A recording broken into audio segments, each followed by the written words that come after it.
Hello and welcome to the world-famous Driving You Crazy podcast. This is the show where we talk about all things transportation, anything that can get you from here to there. I am the traffic anchor and the transportation reporter for Denver 7 News, Jason Luber, and if you would like to contact me in any way, you can always do that on all the contact links in the description of this fine show, and I have many contact links in there. I've added a couple, including a WhatsApp number. So I'll link. So if you are overseas, and I know I have a lot of overseas listeners, you can go ahead and chat with me, I guess, on the old WhatsApp. On the show today, we're talking sound. Not just any sound, but loud, obnoxious traffic noises. Mainly from vehicles that have modified exhaust systems or from really loud motorcycles. Those noises, especially in a small town, can really affect the residents' quality of life. There's a small town just north of Denver. It's called Longmont. It's one of several towns that are looking for ways to get a hold of loud traffic noises, because a lot of these cities, they have ordinances already in place that limit how loud your car can be or your motorcycle can be. And they want these loud vehicles to be quieted down. So how are they going to do it? Well, with a new camera system that also measures audio. So today on the show, I'm going to be talking with someone who knows audio maybe better than anybody else in the entire world, Reuben Peckham. Now, Reuben is the director and principal consultant for a company out of the UK called 24 Acoustics. And I'm going to be talking to him about their sound capturing camera and how they record loud drivers so cities can try to get a hold of this problem. So it's going to be an interesting conversation, I'm pretty sure. All right, so this news story is out of Los Angeles, and it pinged my inbox the other day. It's from a TV station, KTLA. I'm sure you've heard of that station. Pretty legendary station in Los Angeles. And this is how the story reads. As it turns out, drivers who wait until the very last second to merge aren't jerks after all. An increasing number of states, Utah being the latest, have enacted laws that actually require drivers to wait until the last second. Other states actively encourage it. Why? Because it works. The so-called zipper merge might seem counterintuitive. One could even argue that it is human nature to get angry at drivers who pull in front of them. However, when it comes to construction zones, lane closures due to crashes, and other issues that block lanes during high traffic periods, experts say zipper merge approach keeps traffic flowing better and is much safer. All right, so this is me now. This is, again, a story from KTLA. That is all true. It does make traffic better. The zipper merge is a great way to get through a traffic jam faster and safer, more efficiently. But the problem is nobody will do it. Nobody's going to do it because people are people. All right, back to this article from KTLA. Study after study shows the zipper merge is the safest and most efficient way to merge in work zones and heavy traffic, says Kurt E. Gray, a director of driver training with AAA. To do so, use all lanes fully until you reach the end of the lane, then alternate into the open lane. It does take some cooperation, but it maximizes road space and helps keep things moving. Kurt, you said it takes some cooperation. It takes all cooperation. And if everybody's not cooperating, it won't work. And that's why it will, in theory, it works great, but in practicality, it'll never work great because cooperation. Back to the article. When drivers anticipate, plan for, and cordially allow drivers to merge into their lane at the end of their drivable road, traffic continues to flow smoothly. See? Cordially. That's never going to happen. However, when drivers try to merge early, experts say it causes cars in other lanes to slow down. Sometimes suddenly, this increases the risk of accidents. It also creates pockets of valuable unused roadway ahead of them. Zipper merging can reduce delays by up to 40% in heavily congested areas, according to studies conducted by the Colorado Department of Transportation. For now, and for whatever reason, California isn't interested. Caltrans is aware of the zipper merge, but we are not studying or researching it. We are not promoting it to the public. That from a Caltrans spokesperson who spoke to KTLA. All right, that entire article is from a person named Mark Sternfield with KTLA. Interesting about Mark. I worked with Mark here in Denver, and when he was a producer. He most recently was the news director for a TV station, I think a Scripps TV station in Salt Lake City. And so I'm sure this story came from one of his most recent experiences driving in Los Angeles, now that he's moved there and he's working for the digital department for KTLA. And yes, the zipper merge does work, but as I said, when done right and when done in cooperation. The problem is drivers are never, ever, ever, never, ever going to let it work properly. Why? Because they're all too self-absorbed when they're driving. Humans are selfish. When they're in their car, they turn into something else. How dare you get in front of me? It's not going to take any real time away from my travel, but you will not get in front of me. I was here first. It's just the way people react when they're driving that will never allow the zipper merge to work properly. I talk about it on television all the time. You will get through the traffic jam faster. Go all the way to the choke point. Don't try to get over early. Use that entire lane of travel. It's allowing all the traffic behind you to filter in there, and then you're going 1, 1, 1, 1. But nobody is going to allow it to work and get everybody moving through there fast, quickly. It's so frustrating when you have a system that will work well, but people won't allow it to happen. It's so also interesting how Utah actually passed a law to require zipper merging, and California says, no thanks, we're not interested. This is not something that we think Californians are ready for. The actual wording of the law in Utah says the operators of merging vehicles must use both lanes of traffic until the vehicles reach the merge point. And once the vehicles reach the merge point, alternating, yielding the right-of-way into the single traffic lane. Part 2 of that law says an operator of a vehicle shall use the zipper method when merging at a congested merge point. Failing to merge at the merge point could result in a fine of up to $750. That's serious. That is a serious, you will zipper merge. You will learn how to zipper merge. And if you don't zipper merge, that's 750 bones coming right out of your wallet. And that's a hefty fine right there. But again, California not interested. They've tried to educate some people here in Colorado, but in other states as well. There's one sign I know of coming from one highway ramp to another that says, use both lanes to the merge point. But does anybody follow that? Of course not. And will they follow it? Of course not. It's so frustrating. That law is a really good start. I think education, constant education, and signage would be good too. I'd like to see one of the state lawmakers actually here in Colorado pick up this idea and run with it and copy that Utah law and put it here. Put it in most states. I would like most states to do something like that, and then we could start seeing traffic move a whole lot better. All right, sound is a key part of life, right? It can be wonderful, like right now as you're listening to this podcast, or it can be terrible, like if you were caught in a busy urban area with trucks and cars and honking horns and revving motorcycles and screaming people. Well, there are many towns that are trying to limit the sound that comes from vehicles, especially trucks and motorcycles. But what's the best way to quantify that level of noise? Well, being a curious guy, I wanted to know that answer, so I invited one of the premier experts in audiology to be here on the show with me. Reuben Peckham has both an undergraduate and a postgraduate degree in engineering acoustics and vibration from the Institute of Sound and Vibration Research at Southampton in the UK. That's quite a mouthful. He's a chartered engineer and a corporate member of the Institute of Acoustics, has nearly 20 years of experience in the industry, research, and consultancy in acoustics, noise, and vibration. Reuben, that's quite the impressive resume. Thanks so much for being here on the world-famous Driving You Crazy podcast. Thank you. Thanks for having me.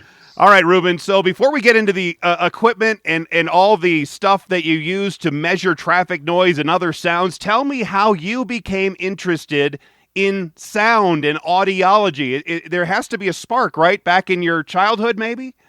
Yeah. So as a child, I was a musician. So I played the piano, played French horn, and trumpet, and also interested in science. And it seemed like kind of a way to try and combine the two. Although in practice it wasn't really, but certainly working in acoustics, it's good to have a musical ear, because you listen for things and you have that kind of background and that training. So yeah, that's my background. Oh, interesting. My one of my daughters plays French horn as well, so I Okay. know how difficult it can be to get those right notes. Yes, Yeah, absolutely. but it is a beautiful instrument. When you get those notes right, it is a When you beautiful. get it right. That's right. Absolutely. So Yeah. you must have, I found it forever ago back on the internet, but you must have that BBC collection of every sound clip and sound effect that they've ever had, right? Possibly some of them. Yeah. Yeah. Right. Yeah. I also found it interesting in your bio that you're sometimes called as an expert witness in court as part of a environmental or planning acoustics. Tell me about some of that. Okay, well, in the UK, it may be different in the US, but in the UK, if you want to build a new building or a new road or a new railway, you need what we call planning consent. Noise is very often material in that, so we have to demonstrate that the noise impact will be okay. We have to engineer it to be okay, and sometimes it's not straightforward, and it goes beyond the normal channels and can end up in court. So yeah, we give evidence in court, and we also work with people that have suffered hearing loss in industry. So people that have worked in noisy factories, in mines, and whatever, have been deafened by noise, and they're seeking compensation for for industrial deafness. So that's another part of my expert witness work. Interesting. And I saw a BBC report where you were a part of, and you were measuring the aircraft noise in someone's home that's right near one of the airports, and you could really tell how loud the airplanes were during a certain part of day, and it was really interrupting your sleep and affecting your life in a huge way. Absolutely, yeah. I think that was for the third runway at Heathrow, which was proposed but hasn't happened. And they found this remarkable story of this little old lady who was about 90, who lived very, very close to the airport, and she'd lived there for about 75 years. From the days before it was an airport, and literally, I think she said that in the 70 odd years she'd lived there, she'd had her roof redone 3 or 4 times, because the vortex from the jets, the jets are that close that it strips every so often strips her roof. So you can imagine the noise. Yeah, it was pretty. And at Heathrow, I mean, in theory they don't fly at night, but they stop at about 1 a.m. and then they start again about 4:30 a.m. So you get about 3 or 4 hours of peace, and that's it. So it's pretty, and it's every 2 or 3 minutes. It's pretty relentless. Yeah, sound can really affect your life. My guest is Reuben Peckham. He's 24-hour acoustics director and principal consultant. I'll have links to him and all that they do at 24 Acoustics in the description of this show. So bringing all of this to what's happening here in the United States, the small town of Longmont, which is just on the north side of Denver, they're going to be installing one of your sound capturing camera technology equipment there over the course of a 4-week trial period to get a handle, they say, on excessive automobile noise and motorcycle noise and truck noise throughout their city, especially along Main Street. Let's first talk about the equipment itself. Yeah. What is it, and how does it work? What does it look like? Okay, well, it's a noise monitor. At its basic, it's a noise monitor, and it has a couple of cameras fitted to it. So the cameras are sort of 180 degrees to each other. So one looks up the road and the other one looks down the road.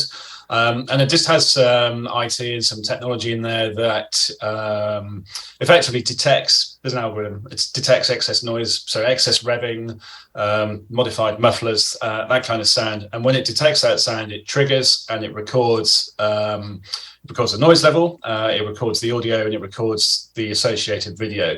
That all gets uploaded into the cloud, and then the user logs in through a web browser, and they can review the data, look at the noise level, look at the video, and they can look at what's happened and work out if they consider that to be a violation or not. So, is somebody driving with a modified exhaust or a modified muffler? Are they over revving, driving excessively? Are they going excessively fast, etc.? And they can make a decision and issue a fine, issue a warning, however they want to do. It depends on the laws in the area. It sounds a lot like what we've seen here in the United States, the cameras that will capture somebody speeding or going through a red light. It seems a lot like Absolutely. that. Yeah, it's the noise equivalent of a speed camera, effectively. Yeah. Is it mounted on something, on a pole, or can it be moved around? Does it have to be stationary? Yeah, I mean it is mounted, so it's typically we quite often mount them on lampposts because they need power. So it's very easy to tap the power off the lamppost. So street furniture, a column effectively, 4 to 5 meters up in the air, and yeah, it just sits there, does its thing, quietly logs away, and catches the people that make too much noise. Yeah. How sensitive is the recording equipment? Can it capture things at very low decibels, or do you have to set it to where it's only going to capture something over a certain decibel level? It's more the latter. I mean, it can be programmed to do all kinds of stuff, but when it's in this kind of set up for this kind of application, it's detecting really excess high levels. So you're talking, you're talking very, very significant increases in level. Somebody revving an engine as they drive past at high speed. So it's a very quick up and down in noise level, and it's picking up that kind of sound. And the equipment can really determine what vehicle is causing that sound, even if there are several vehicles in the same area? Yeah, it usually can. Yeah, it usually can. You can normally tell by the character of the sound. You can tell by the time. The time resolution of the camera is very fine, so it's down into milliseconds. So you probably 98% of the time you can identify the vehicle. Yeah. How does that machine or the equipment quantify the data? Is it all in decibel levels? Does it have a certain peak to it? Is it almost like a wave where I can see where the high peak was and low peak? And absolutely. So you see, and I can demonstrate it to you actually if you want. But yeah, it records the video. You play that the video, and at the same time, it shows a time history. So it shows a trace showing the variation in noise level as the vehicles move past the camera. So, and yes, it's a decibel level. Yeah. So how much do these cost? It seems like this is going to be a pretty pricey piece of equipment. Do you sell these things, or are they leased? Both, yeah. And pricing, I'm afraid, is commercially sensitive, so okay. I can't go there. Sorry, but yes, we sell them and we lease them. Yeah. And then when you collect the data, is it stored on let's say an SD card, and then or is it, like you said, maybe does it? I think you said it. Maybe it goes up to the cloud and straight. So it's on the 4G network and it's straight into the cloud. Yeah. Oh, wow. So it could be almost instantaneous. Somebody could. It's real time. Yeah. Yeah. So if somebody's there around around that area, they live near there, they call their police department and say, there was somebody with a really loud, or there were a bunch of motorcycles that just went by and they're annoying me. They could almost know instantaneously, yep, there was a group of motorcycles and we see them on this camera, and maybe we can dispatch somebody over there to them. Possibly, yeah, possibly. I mean, but of course, the other way of capturing them is you have the video of the vehicles, so you should be able to trace them from their license plate at a later date anyway. But yes, that is possible as well. And we have talked to some of the police authorities in the US regarding technology in the patrol cars. So patrol car waits further down the road and then can act when alerts is received. Could you put the equipment, let's say, in a patrol car so it could be mobile? It would need to be a certain height above the ground, but you can put it in a van. Yeah. So in New York City, we have cameras in New York City, and they have had some portable ones as well. But really, they're best at static locations, really. Because that way you could probably get a controlled sample of the inert audio that's in the area, and then you can probably take some of that out, and then you just have the clean audio of the offense, right? We can, but we don't need to. Typically, the offence is so loud relative to the ambient level that it's not necessary. It's very, very obvious. Interesting. My guest is Reuben Peckham. He's 24-hour Acoustics Director and Principal Consultant. We're talking about sound capturing cameras and recording loud drivers. The city of Longmont believes that this could be the first camera in the western United States like this that's recording video and sound. Definitely the first in Colorado. How does that make you guys feel there at 24 Acoustics? It's something we're quite proud of. I mean, we started in London, so there was demand. There was a particular issue in London with people in Kensington, which is a very wealthy part of London, driving supercars in residential roads sort of late at night, and that's where it all started. And then there was some press attention and media attention from that. That was about 3 years ago now, I think. And from there, I mean, there's a lot of interest in our products in the US. So at the moment we have cameras in New York and Knoxville, Tennessee. One about to go into Miami as well, Miami Beach, and then Longmont. But probably every week I'm talking to 2 or 3 different cities in the US, places I've never heard of very often, actually, like Longmont, I have to say. Yes, so yeah, so it's great. It's great that we've come up with something that has so much interest. As you mentioned, there are a lot of other cities in the United States where it's starting to catch on. And once one city does it, then another one will do it. They'll hear about it from place to place. What other cities, more specifically, have you heard from that are looking at this technology? Well, Miami Beach, as I said, I think is Vail, Colorado. Is Vail? So Vail, Colorado. I mean, California. Quite a lot of areas in California. There are others, but I can't think of them off the top of my head. Yeah, you were mentioning that it was starting off in these wealthier areas there of London, but you would think typically they would have a car or vehicles would go through these areas that would have better exhaust systems, and they would be sensitive to noise, obviously. But in lower economic areas, you would think that there would be more trucks and more motorcycles and more cars that do not have the same kind of dampening equipment, maybe, or up-to-date equipment in their cars. So wouldn't noise be more of an issue for those folks? And also very often modified. You see in the sort of the more deprived areas, perhaps more sort of modified exhaust, modified muffler systems, aftermarket systems, which can be significantly noisier than the production vehicles. Yes, it's varied. I mean, it depends from area to area. I mean, in Kensington, where we started, it was noise from Lamborghinis and Ferraris that was the issue. You're right. There's massive extremes. Totally. For some people, they love the sound, and I don't know if you have a lot of Harley Davidson lovers there in the UK, but we obviously have them here in the United States, and they love them. And to me, it is one of the most annoying sounds there is, even though they love them, and they'll say loud pipes save lives and all of that, right? Yeah, absolutely. But when it comes to living, sound can be a real factor to your enjoyment of your life and your environment, right? Absolutely. So, your home, I don't know if it's the same used in the US, but in the UK, some people say your home is your castle. If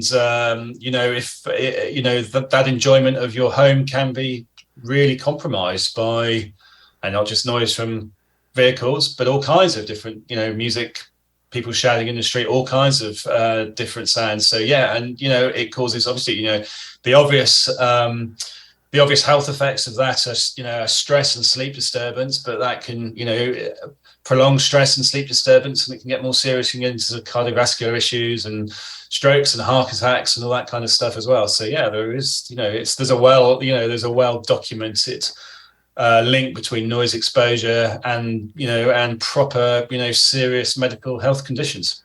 And from your perspective, you listen to things all the time. You know what should be a comfortable level of hearing, right? So how loud is too loud for the average person? Is it a train horn? Is it just the passing car? Is it a jet engine? Is it a football match at Wembley? I mean, what is too loud? It's really subjective. So, the definition of noise is unwanted sound.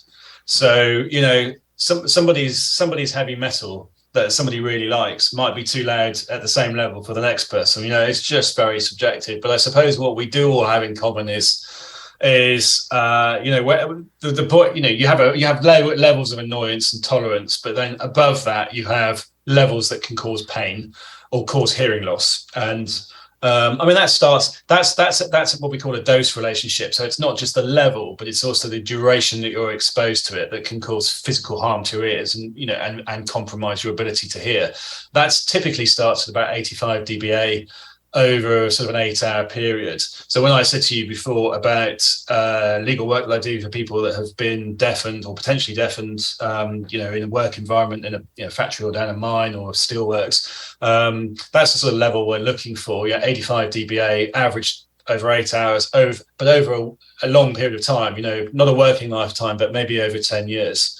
So, but from day to day, I mean, to quantify something, your bedroom at night, probably about 30, 25 to 30, a nice quiet bedroom. And it goes from there. Is there something as too quiet?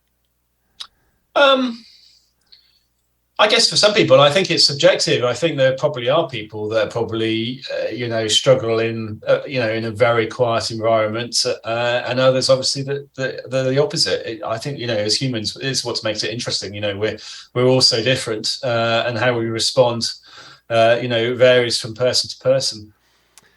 Can the ear, if we are exposed to that kind of loud sound for a long time, 80, 85, you said, decibel levels over a long period of time for many weeks or many months or many years, can the ear repair itself? No, it can't. It for excess exposure to noise, no, it can't. So this is the thing that, big employers, that have hearing conservation policies for their staff. This is a message that they always try and hammer home, which is that once the damage is done, it doesn't, it's permanent. It's not reversible.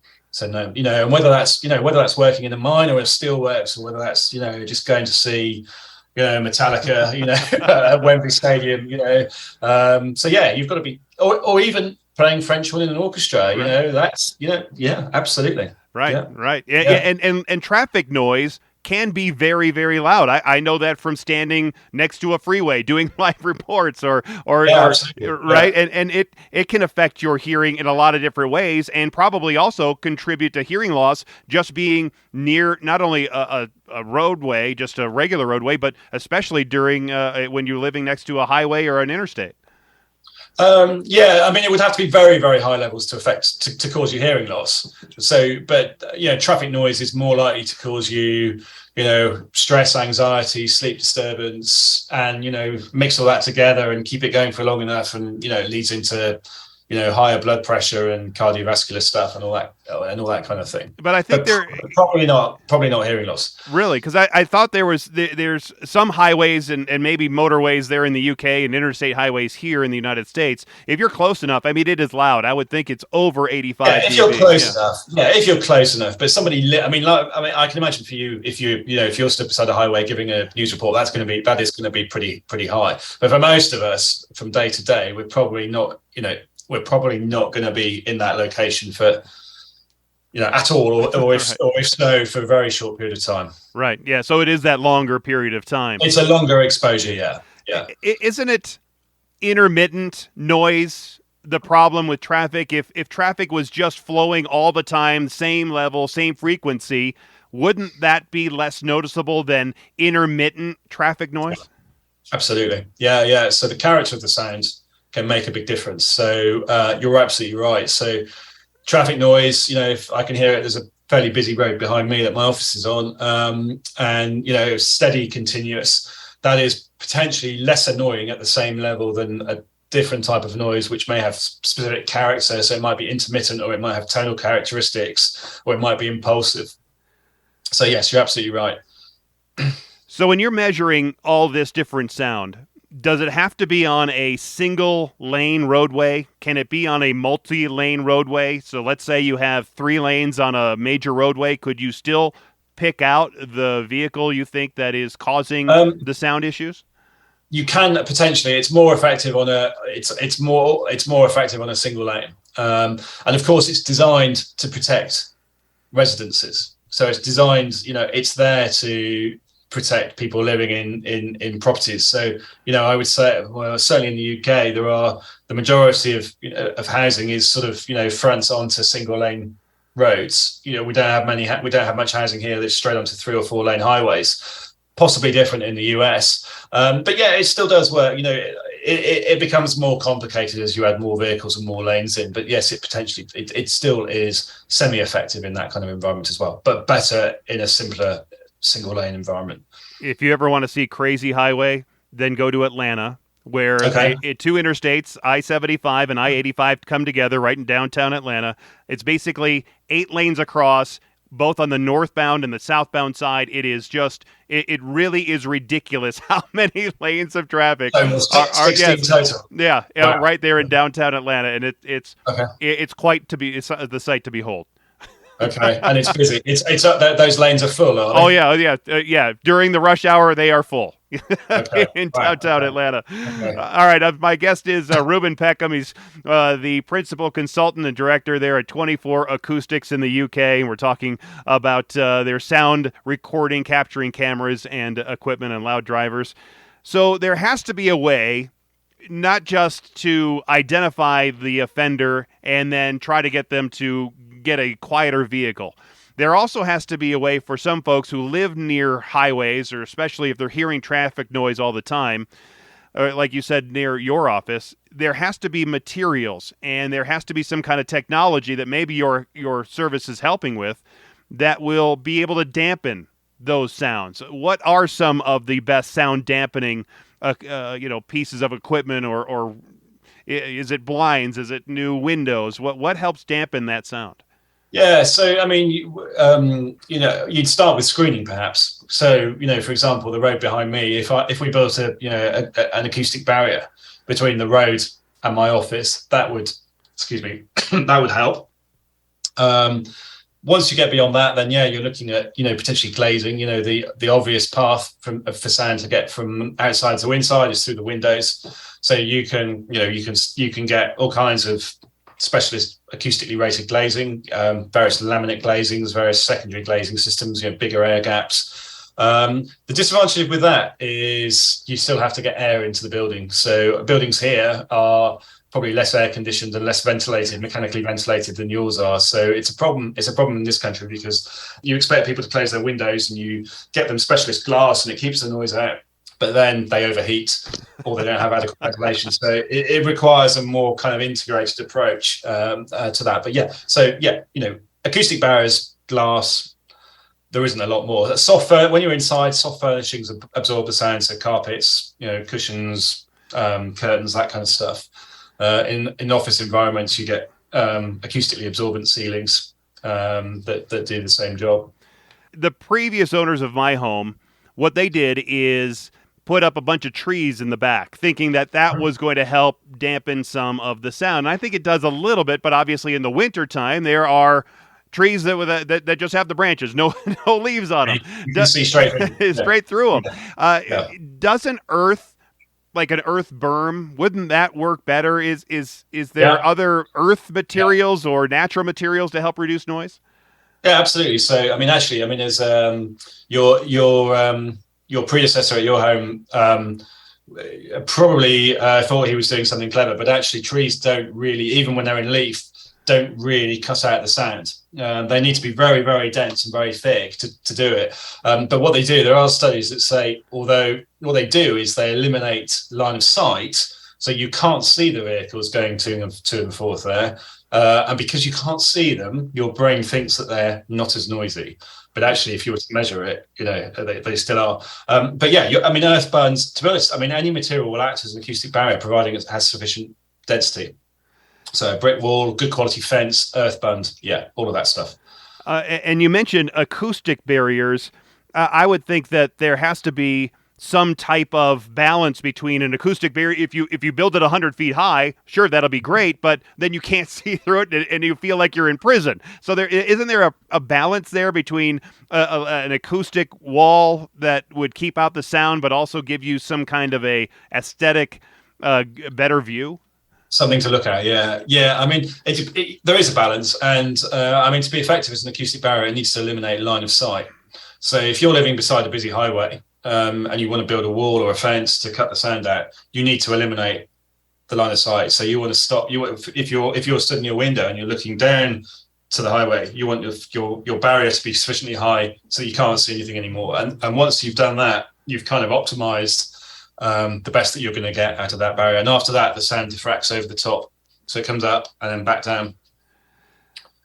And so if I lived, let's say, 100 yards away from, or 100 meters away from, let's say, a roadway, then a 10-foot barrier, the sound's just going to travel right over that, and I'm going to hear it, but maybe somebody living much closer could still hear that sound.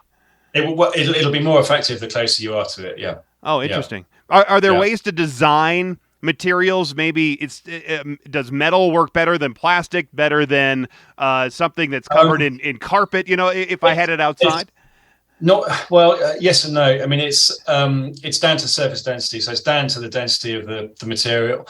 But what you do get sometimes is reflections from, so you can get a sound reflection from another surface opposite, which will send the sound over the top of the barrier. So sometimes you'll get barriers which are absorbent, so they're made of absorbent materials. So I'm trying to think what they'd be made of externally, but we would call it mineral wool with a kind of a cover over it, so some of the sound doesn't just bounce off it, it actually gets absorbed into it.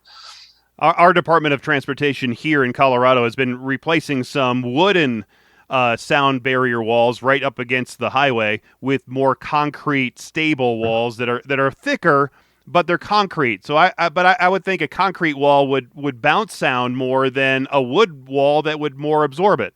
Or am I off base on that?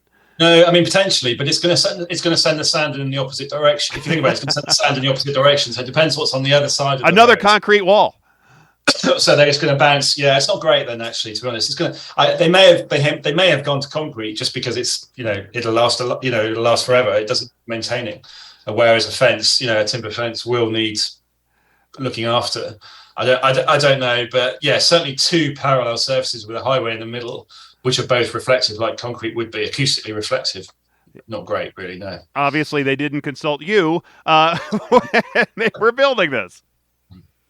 Yeah, I guess not. Yeah, but I would think that a lot of departments of transportation, whether it's here in the United States or around Europe, would want to consult with folks like you who do listen for a living and can determine where the sound is going to go before they start building things that are worth millions of dollars. Well, I'm sure they do. I mean, there's plenty of companies like mine in the US, so I'm sure, and they probably even have their own people internally that do this stuff for them. So yeah, I'm sure they've got their reasons. My guest is Reuben Peckham. He's with 24 Acoustics, Director and Principal Consultant there. I've always heard, and I hearing, I guess, enjoy the pun, that asphalt is quieter as a road surface than concrete. Why is asphalt quieter than concrete?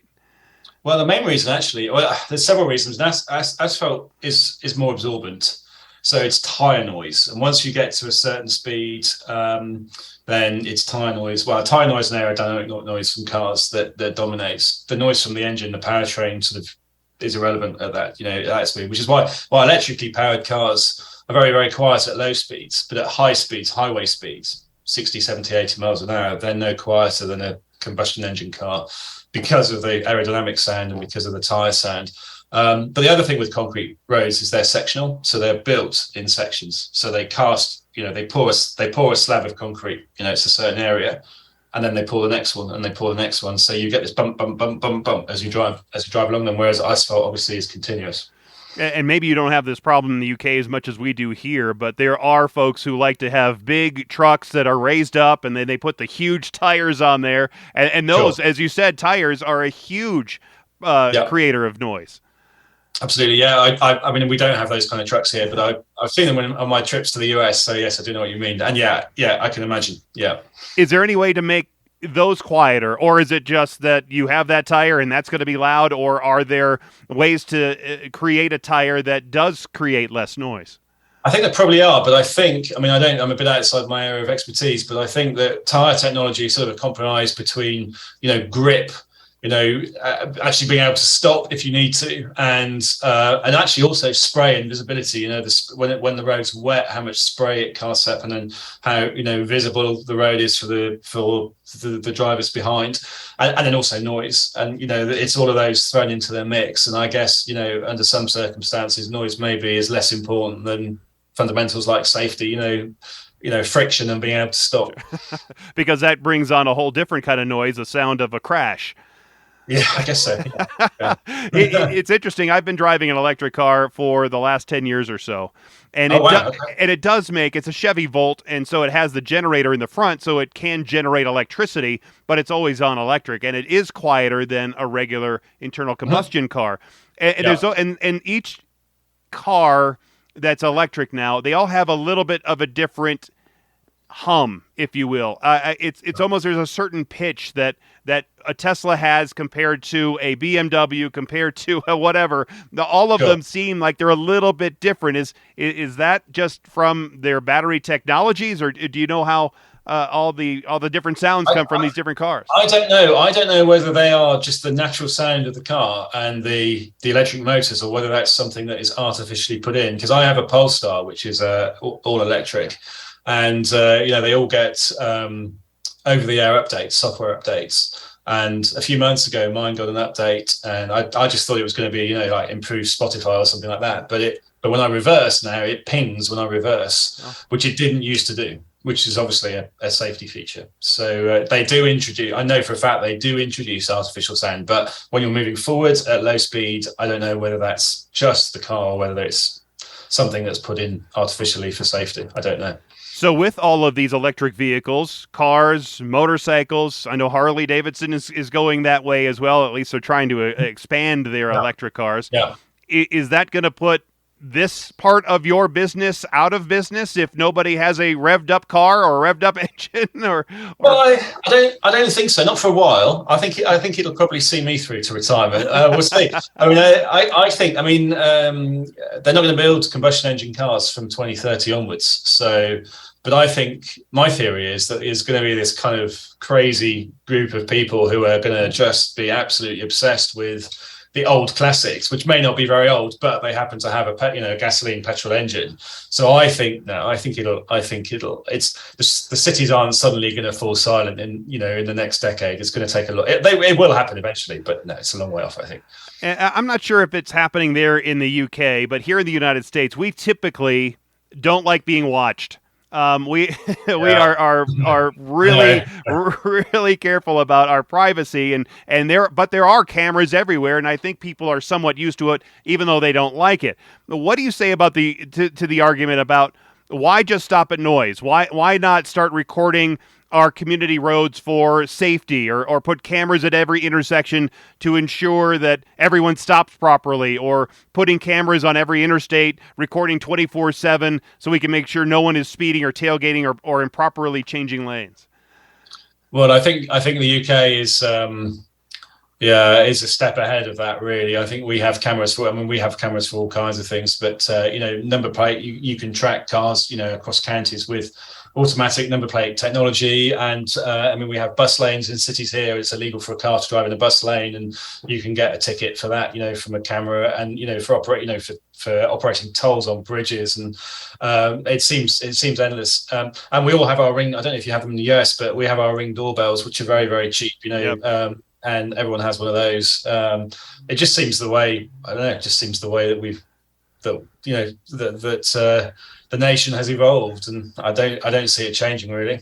Maybe if you've got nothing to hide, then there's nothing to be concerned about. I don't know. That's always the argument, but Americans are different than folks who are living in the UK or throughout the EU, and they're just, I don't know, different in that way, where they don't like people. If you're going to catch me doing something, then you better darn well you be a person catching me do something.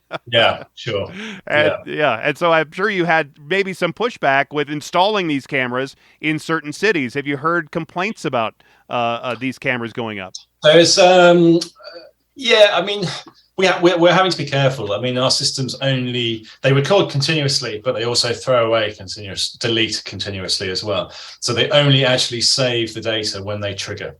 So that's one way that we get around the sort of some of the privacy concerns.